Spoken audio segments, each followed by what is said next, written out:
Michelle, and this is Main Characters. This channel is about women history couldn't ignore. This isn't about heroes or villains. It's about power, choices, and women not built for supporting roles. Let's get into it.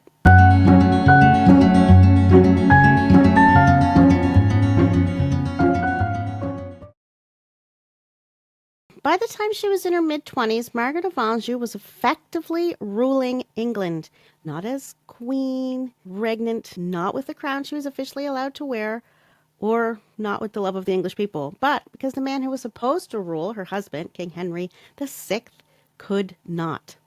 History would later call Margaret aggressive, unfeminine, foreign, dangerous. Shakespeare would cement her as the she-wolf of France. What history almost never asks is the obvious question. What the hell was she supposed to do? The kingdom is collapsing, the crown is slipping, and her child's life depends on who holds power. Passivity is not a virtue here. It's a death sentence. This is not the story of a woman who reached for power. This is the story of a woman who stepped into a vacuum and ended up paying for it for the rest of her life.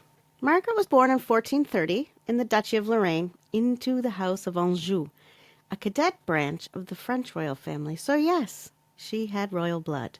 But this was not France as we imagine it now. In the 15th century, France was not a unified nation state. It was like a patchwork of duchies, counties, and semi-independent territories ruled by powerful families whose loyalty to the French crown was often conditional and negotiable. Lorraine sat on a fault line, geographically and politically, between France and the Holy Roman Empire, between the Latin world and Germanic world, and between royal ambition and regional autonomy. It was wealthy, strategically vital, and constantly contested. The House of Anjou reflected this instability. It was an illustrious family with enormous claims stretching across France, Italy, the Mediterranean, but it had uneven control. Titles existed on paper. Power doesn't always follow. Authority was respected only when it was actively defended. Margaret grew up watching this reality play out in real time. She saw lands being gained, then lost, claims asserted, then ignored, and she learned very early that legitimacy was fragile and that survival depended not on inheritance alone, but on action. That lesson became personal through her mother. Margaret was raised in the orbit of Isabella of Lorraine, Duchess of Lorraine in her own right. When Isabella's husband, René of Anjou, was captured and sidelined, it was Isabella who governed. She negotiated, raised funds, defended territory, and held her family's position together when circumstances demanded it. And Margaret watched all of this happen. She learned that when authority faltered, somebody had to step in, and sometimes that someone was a woman. Power was not discussed, it was just simply exercised. Now, this was not England, with its rigid expectations of queens as simply symbolic consorts, valued primarily for obedience and fertility. In Margaret's European world, noble women were expected to hold ground, defend claims, and act when dynastic survival was at stake. So, of course, when Margaret later found herself in England, married to a king who couldn't rule, surrounded by hostile nobles, and responsible for securing her son's inheritance, she was not improvising. She was applying what she had already learned, that if she just sat passively by and trusted others to rule, she may as well just outright surrender. And that is not how she was raised. Henry VI was not a villain. He was not a cruel man. He wasn't stupid, but he was catastrophically unsuited to rule a fractured, ambitious, violent England. Henry was very gentle, deeply pious, and conflict-averse. He preferred prayer to politics, retreat to confrontation, and he just wanted peace. And he truly believed that goodness alone could sustain peace. Well, in 15th century England, it couldn't.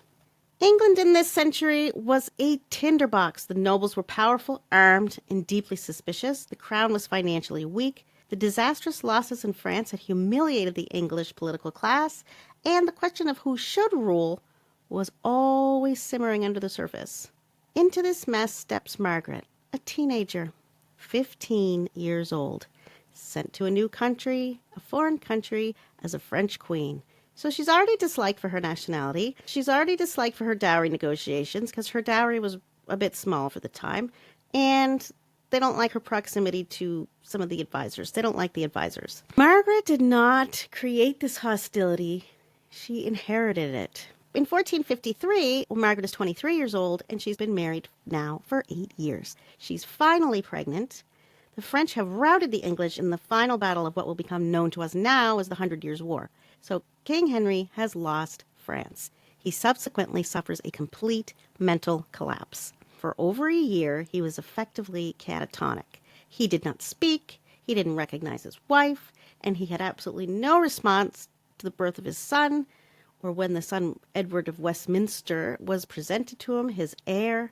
Margaret fought to finally get pregnant and secure an heir for the Lancastrian line, and King Henry had not a clue what was going on.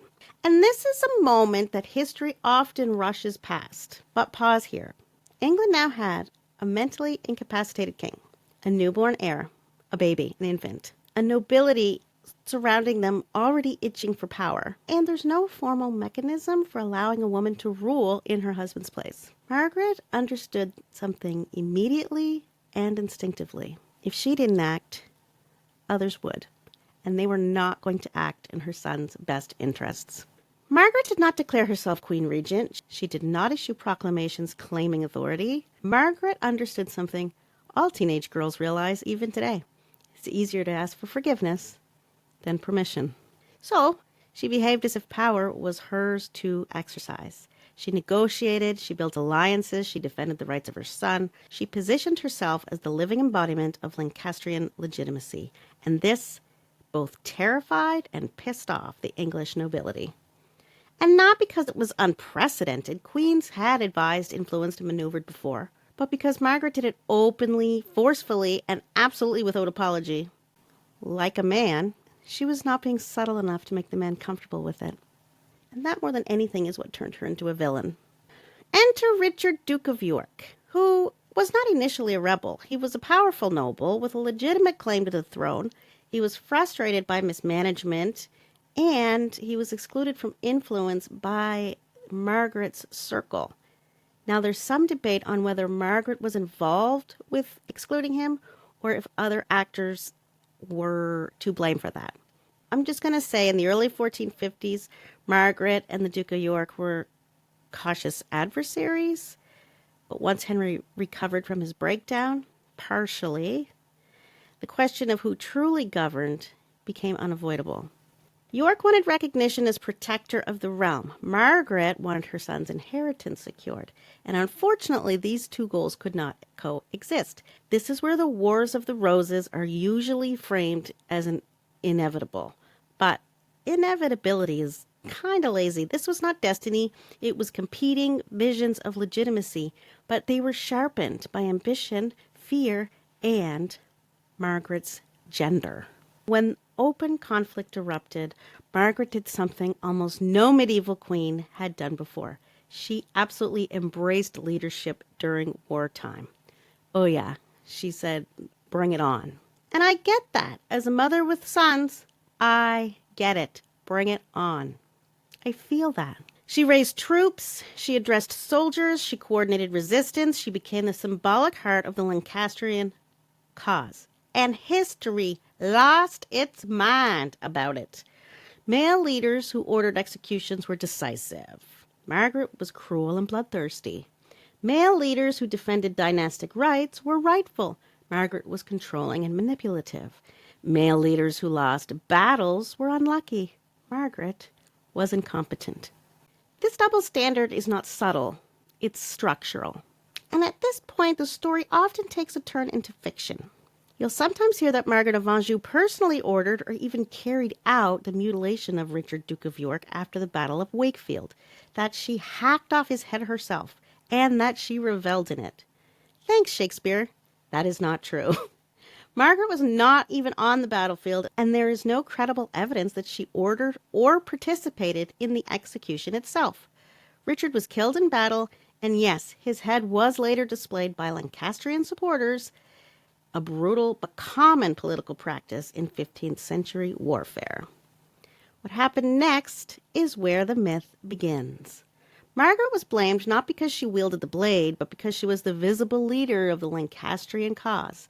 In a war where men routinely ordered deaths and displays of enemy bodies, Margaret's involvement was treated as something unnatural, not because of the act, but because of who she was, a woman. So the violence was personalized, exaggerated, sexualized, and turned into legend. Chronicles didn't need her to swing the sword, they needed her to embody the threat. And so history rewrote command as cruelty and leadership as female monstrosity. Margaret didn't need to hack off Richard of York's head to be dangerous. She was dangerous because she led. She was punished not for losing.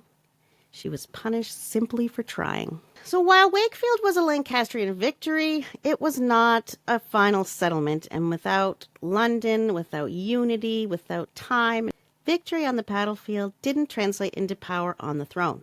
Margaret failed to seize London, and she didn't coordinate any nationwide support.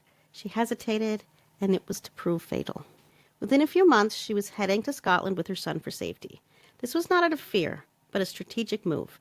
Capturing or killing her son would be the easiest way for the Yorkists to gain power. So she fled with him. Her commanders were gearing up for ongoing battle. The Battle of Towton in 1461 is one of the bloodiest battles ever fought in England, and it resulted in a decisive Yorkist victory. Edward of York is crowned King Edward IV.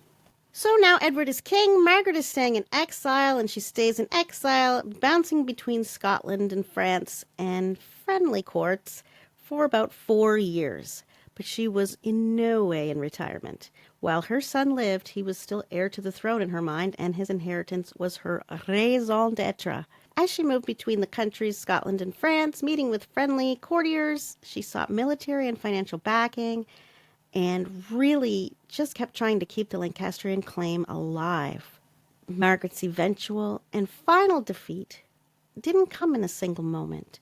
In 1465, her husband was captured and imprisoned in the Tower of London, but Margaret still worked year after year behind the scenes to garner support so that she could see her son on his rightful throne. In 1470, opportunity showed itself in the form of Richard Neville, Earl of Warwick, the kingmaker himself, cousin and fierce defender of King Edward. Edward had alienated his close ally, who then ran straight to Margaret and pledged his allegiance. It must have felt to Margaret like a miracle that this powerful man switched sides. He even managed to restore her husband, King Henry VI, to power, temporarily. So Margaret returns to England in 1471. She's determined to reclaim power properly this time, but timing betrayed her. Within weeks, Warwick is killed in the Battle of Barnet. Lancastrian forces regroup too slowly. They're too fractured. Edward IV returned with speed and force. The final blow came at the Battle of Tewkesbury. The Lancastrians were defeated. Edward of Westminster, Margaret's son and King Henry VI heir, was killed. Margaret was captured. And within days of that Yorkist victory, Henry VI died in the Tower of London, officially of grief. Unofficially, because the Yorkists had no further use for him, and they ordered him to be murdered. This was now the very end of Margaret's Lancastrian cause.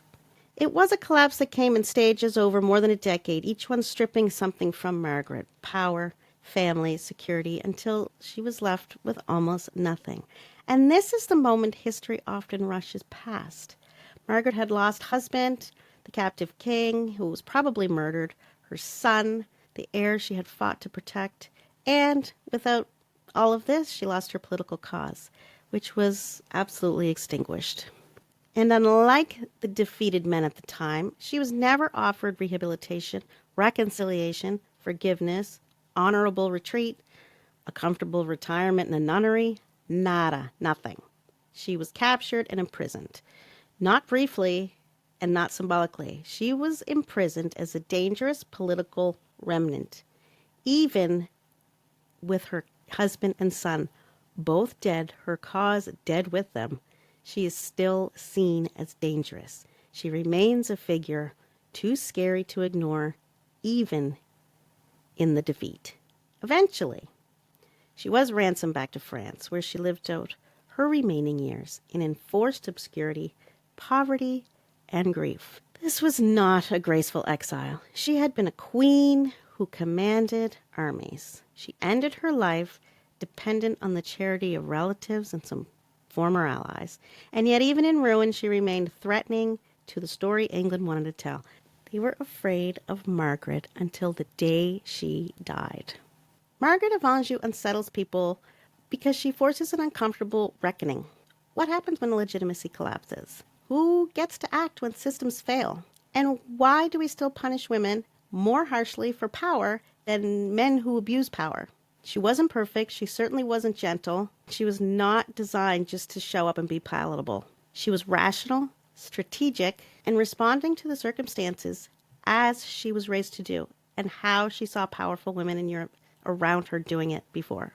History has been trying to discipline her ever since. Margaret of Anjou did not fail because she reached too far. She failed because the world she lived in had no safe place for a woman who ruled openly like that, and no mercy for one who lost everything. She was never confused about her role. She wasn't reckless. She wasn't improvising. She was operating in a reality where legitimacy meant nothing without power, and power meant nothing without the will to use it. That's the part history still struggles with. And that's why women like Margaret are never treated gently in history. She's oversimplified. She's blamed for everything. I really like Margaret of Anjou. I kind of like it. So my verdict is badass. Badass. But what are your thoughts on Margaret? What's your verdict? If you see her differently, I'm curious. Let me know in the comments. And if history and commentary are your thing, like this video and hit the subscribe button. It really helps the channel. And that's today's main character. Thanks for watching. I'll see you next time.